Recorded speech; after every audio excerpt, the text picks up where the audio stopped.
You will hear a woman showing two people around a pool and gym. Read the example.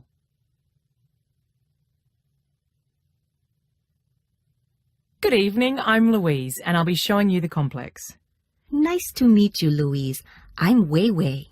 And I'm Terry. The tour takes 20 to 30 minutes. Do you have time? Sure. No problem. The answer is C. On this occasion only, the first part of the conversation is played twice. Before you listen again, you have 30 seconds to read questions 1 to 4.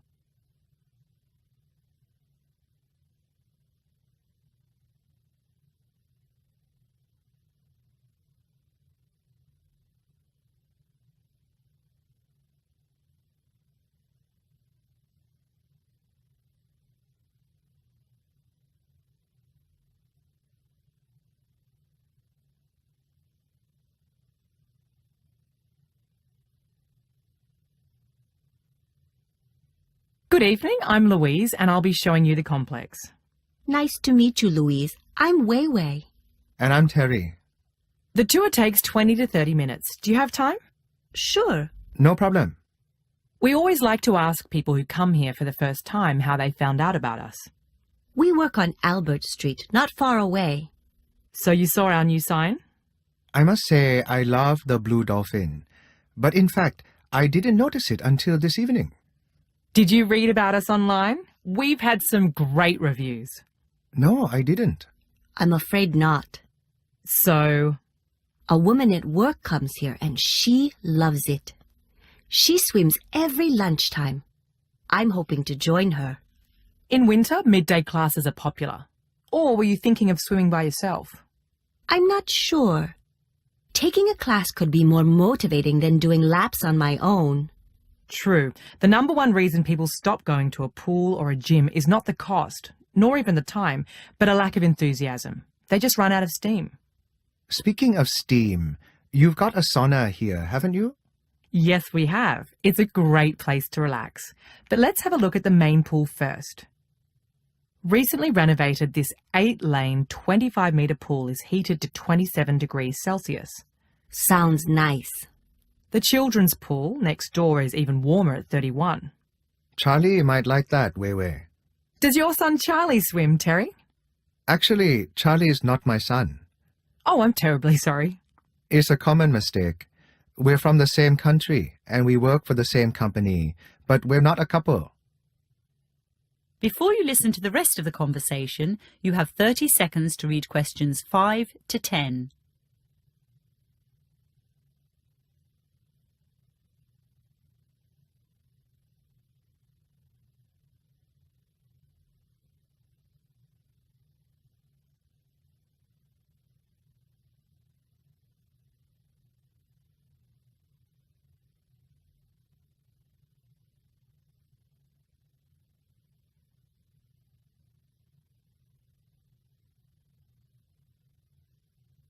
Well, I've shown you everything. It certainly is impressive. I think I could easily hang out and work out here. So let's talk about membership. I think I'll start with a weekly membership. I'm all too conscious of my limitations, and you're right about people giving up. I've done that before. I'd like to sign up for the water polo class between 12 and 1, and for the stroke correction class. I teach stroke correction on Saturdays. You may find it's a struggle at first, but within a few lessons, your speed will really increase. Most swimmers have no idea that the way they use their arms affects their performance. Do you also work on swimmers' legs? Mine are very weak. That's for another class called kick correction. What about classes for Charlie? Charlie's in a wheelchair at the moment. He's just had an operation. I see you've got wheelchair access through the parking lot and a ramp into the children's pool. He'll need both of those. Maybe once Charlie's comfortable in the water, we'll think about classes. I do hope so. What about you, Terry? I think I'll go for an annual membership. I'm moving into an apartment just 2 blocks away this weekend. First up, I'd like to take the Monday night weight training class in the gym. And I noticed your offer of a personal trainer for a 1-month trial. Once my personal trainer has developed a program for me, I'm sure I'll take some more classes. You now have 30 seconds to check your answers.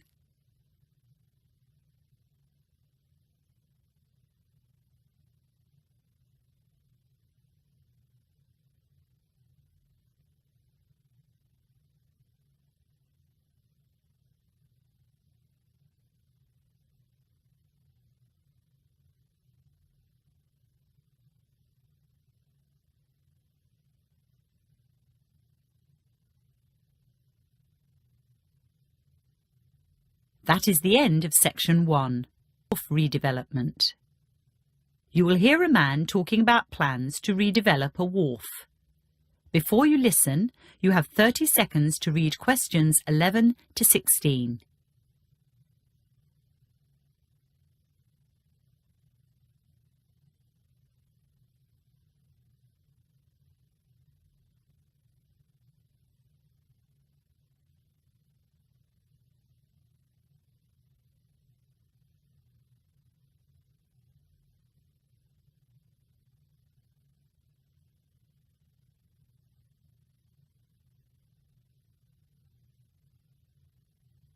Good afternoon, ladies and gentlemen. Thanks for coming to this forum about the redevelopment of Queen's Wharf. I hope you've got some tea or coffee and you've put your phones on silent. Right. Essentially, we're now dealing with the final phase of the project. If you've looked at the plans, you'll have noticed that a couple of changes have been made to the previous ones, the most noticeable being the removal of accommodation. You may recall that the original developer went bankrupt. When Cato and Brown took the project over, they scaled things down. As a result, there are no apartments on the second floor of the wharf. In fact, there won't be a second floor at all. I'm sure a fair few of you will applaud this decision, since you thought you'd lose your harbour views. What else has been scrapped? Oh yes, the fourth jetty for water taxis. It seems the contract with Fletcher's Taxis has been amended so vessels can dock at any of the 3 jetties as long as no ferry is within 5 minutes of arrival. Depending on your feedback, there are some other features of the plan that Cato and Brown may yet dispense with. For instance, the canopy extension was highly controversial in the first consultation, and since the canopy doesn't go on until the very end, its size is yet to be determined. It has to cover the existing structure, but whether it goes out over the bus shelter is another matter. The length of the bus shelter has also been reviewed. As many members of the public pointed out, there are only 2 buses that connect to this wharf, so a long shelter isn't necessary. Years ago there was no shelter at all. People used to wait inside the wharf building. However, the owners of the commercial space complained. Bus passengers rarely bought anything more than a newspaper or a chocolate bar, and there were instances of shoplifting. The owners also got tired of children who rode their bicycles and skateboards up and down the corridor, even though it was forbidden, so this is one reason why the corridor is absent from the latest plan. Let's move on to what's set in stone, so to speak, things that the Council insists upon. Cato and Brown are adding a 3rd jetty for the new ferry service to Green Island. With a permanent community on the island, it's profitable to run a ferry. The Council hopes the wharf will generate much of its own income, so this 3rd jetty is not up for discussion. Likewise, renovation has to be done to parts of the wharf that no longer meet safety standards, like the weathered or rotten posts and planks. And the wooden eastern walkway will be almost entirely replaced. Before you listen to the rest of the talk, you have 30 seconds to read questions 17 to 20.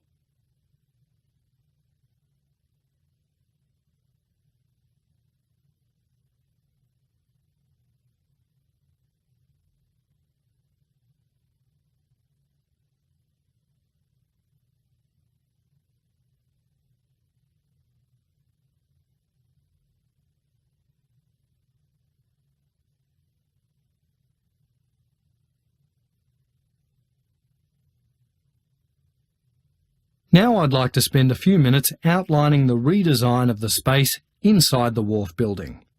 Firstly, Public comment was made during the initial planning phase, so the only input we're asking for now relates to the public space where there used to be a bookshop and a food outlet. Probably toilets will go there, along with seats, vending machines, plants and sculptures. We're hoping local artists will submit ideas for artworks and that the plants will be native. As you can see from the plan, the size of the internal space remains the same, but the corridor will be subsumed into the floor space of the public area and the Thai restaurant in Shop 4. Access to the shops will be external only, via the eastern and western walkways. I think the bicycle shop next to the cafe made a submission against external access, requesting the corridor be retained, but this was rejected. OK, let's have another drink while we discuss parking at the wharf. You now have 30 seconds to check your answers.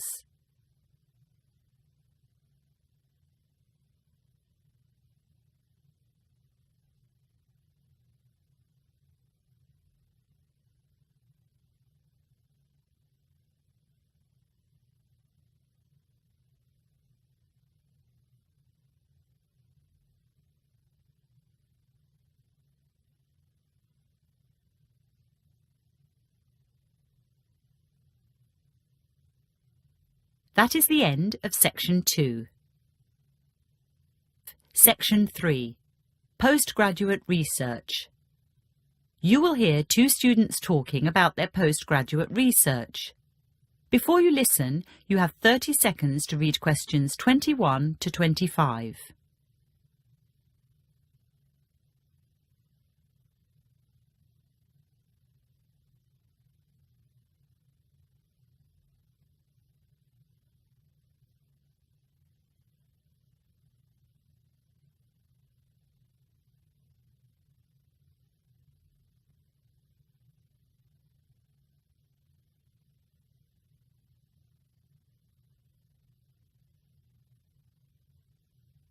Hey Marcus, how are you?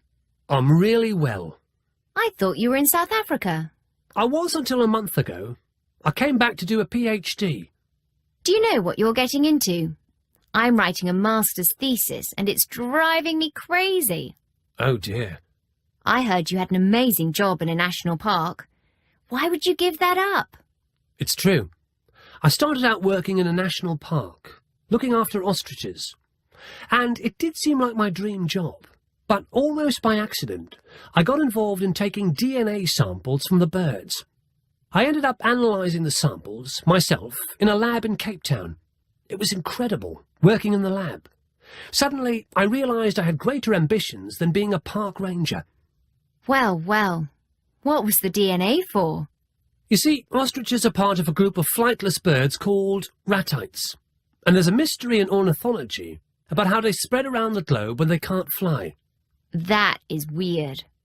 There's one hypothesis that they originated in Gondwanaland, a supercontinent that moved apart from Pangaea between 200 and 120 million years ago. Didn't Gondwanaland separate into Australia, Africa and South America? That's right. Plus Antarctica and India. The theory is that ratites stayed on the drifting land masses, which would account for their present distribution. In the opposing hypothesis, borne out in the fossil record, ratites originated in the northern supercontinent called Laurasia. Then they flew south, but lost the ability to fly around 50 million years ago. Which theory do you favour? I'm keen on the Gondwanaland one because DNA analysis shows ostriches are the oldest of the ratites. And according to geologists, Africa broke away from Gondwanaland first. Also, DNA analysis of the extinct elephant bird of Madagascar and the kiwi of New Zealand suggests they're close relatives, so it's unlikely they became flightless independently. But isn't the fossil record more reliable? Not really. It's open to interpretation. Before you listen to the rest of the conversation, you have 30 seconds to read questions 27 to 30.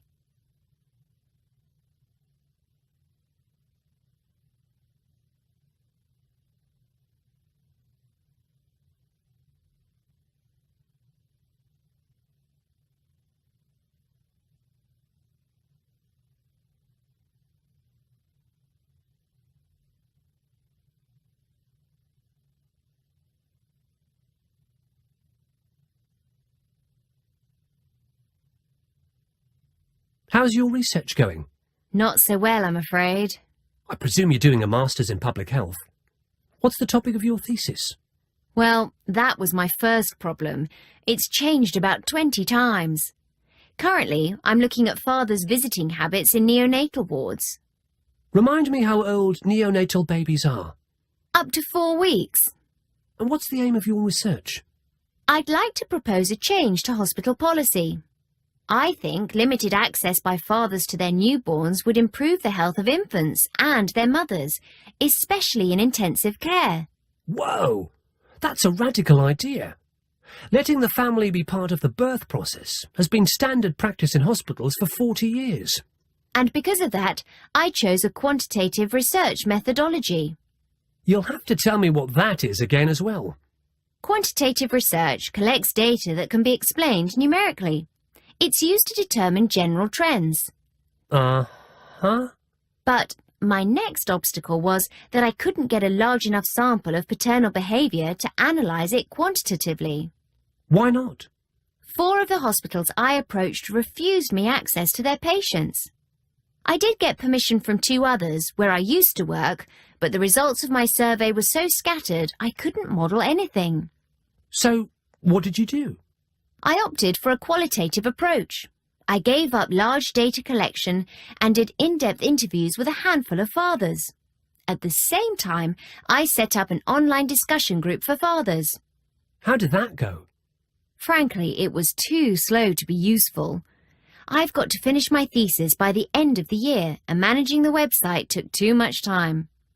Have you considered regression analysis? That is, determining the strength of the relationship between variables. It's used for things like trying to prove that video games lead to more violence among young viewers. Yes, I have. In fact, I've changed supervisors, and my new one has guided me towards regression analysis. So, at last, I'm making progress. You now have 30 seconds to check your answers.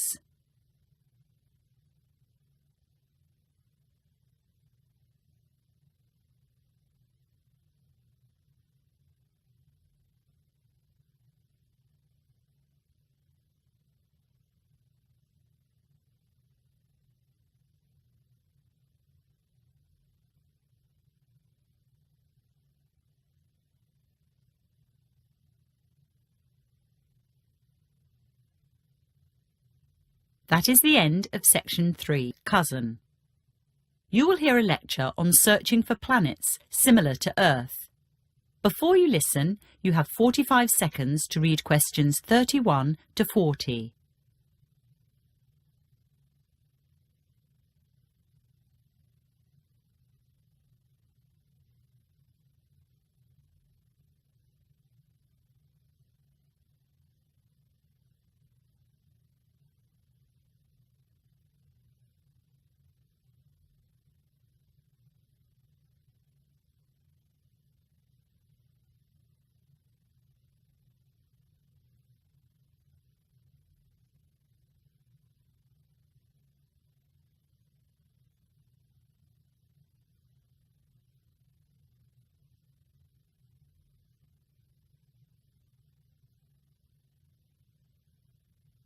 For hundreds of years, people have wondered whether other planets could sustain human life.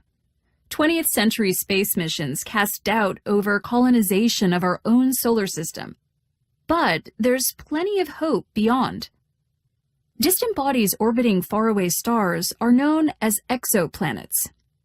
Since 1996, thousands of exoplanets have been found, most of which are massive hot balls of gas, like Jupiter. However, a new U.S. mission is focusing on smaller planets, 1/2 to twice the size of Earth. These must also be close enough to their star to be in a habitable zone. Today, I'd like to discuss NASA's Kepler mission, which began in 2009 and is ongoing. But first, who was Kepler? Well, Johannes Kepler lived from 1571 to 1630, mostly in what is now Germany. He was a physicist, astronomer, and optician. He was the first person to explain planetary motion correctly, and more importantly, He developed a way of working in which he sought to prove that theories must be universal, verifiable, and precise. This is known as the scientific method. I do think it is fitting that a tiny spacecraft is named after a giant of astronomy.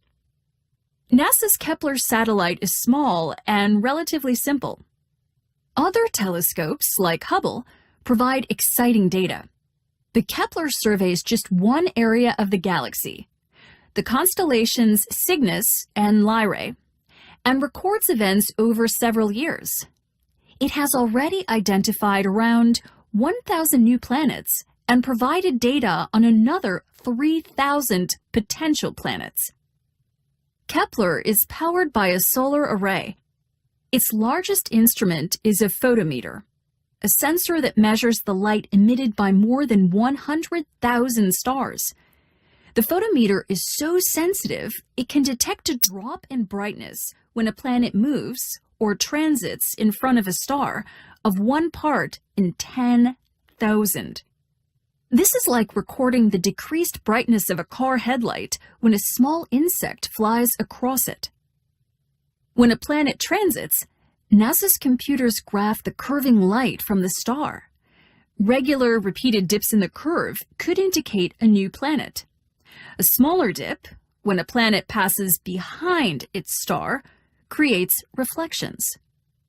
Scientists can draw conclusions about the planet's atmosphere from these reflections because, as Kepler knew, the laws of physics and chemistry are universal, even way out in space. For example, light is absorbed by different atoms at different wavelengths, so a light signature provides data on a planet's atmosphere. Hydrogen, carbon, oxygen, sodium, and other elements have been identified in new planets. However, the proportion of their composition is uncertain, making the detection of water difficult. But back to the Kepler data and some recent candidates for human habitation. In 2013, a star named Kepler-6 was found with 2 planets in its habitable zone. At first, these were considered similar to Earth, but on further analysis, each planet's mass was found to be several times greater than that of Earth. Their gravity might be strong enough to pull in helium and hydrogen gas, but this makes them similar to Neptune rather than Earth. The following year, a star called Kepler-186 came under scrutiny. Its 5th planet, known as Kepler-186f, seemed a more likely candidate. With a diameter of 14,000 kilometers, it is roughly 10% wider than Earth. It orbits close enough to Kepler-186 for it to be temperate, allowing water to flow at the surface. Smaller than the planets orbiting Kepler-6 Kepler-186f is more likely to have similar gravity to Earth's and a rocky surface, perhaps containing iron, ice, and liquid water. At the outer edge of the habitable zone, its surface may freeze, as it receives 1/6 of the light from its star that Earth does from the Sun. On the other hand, with a greater mass, Kepler-186f may have a thicker atmosphere, providing sufficient insulation. This has led astronomers to dub Kepler-186f Earth's cousin, not its twin. But I can hear you thinking, okay, there are planets out there that sound Earth-like, but can we reach them? Currently, no. In the near to medium-term future, afraid not. The only known man-made object to have left the solar system is the unmanned Voyager 1 probe. This happened in late 2013, and it had taken 37 years to travel from Earth. Voyager travels at around 61,000 kilometers per hour. Kepler-186f is about 500 light-years away. At Voyager's current speed, it'd take 17,400 years to travel a single light-year, or 8.7 million years for the journey from Earth to Kepler-186f. The Space Shuttle, the only speedy manned spacecraft, is far slower than Voyager, with speeds of just 45,000 kilometers per hour, meaning a 12 million year journey. Meantime, the Hubble telescope is investigating a suitable planet called GJ124b at a distance of 40 light-years away. But whether a planet is 40 or 500 light-years away is immaterial. Humans have always reached for the stars. Kepler the man and Kepler the spacecraft have raised the possibility of human habitation. Only our transport remains primitive. That is the end of the listening test. You now have 10 minutes to transfer your answers to your answer sheet.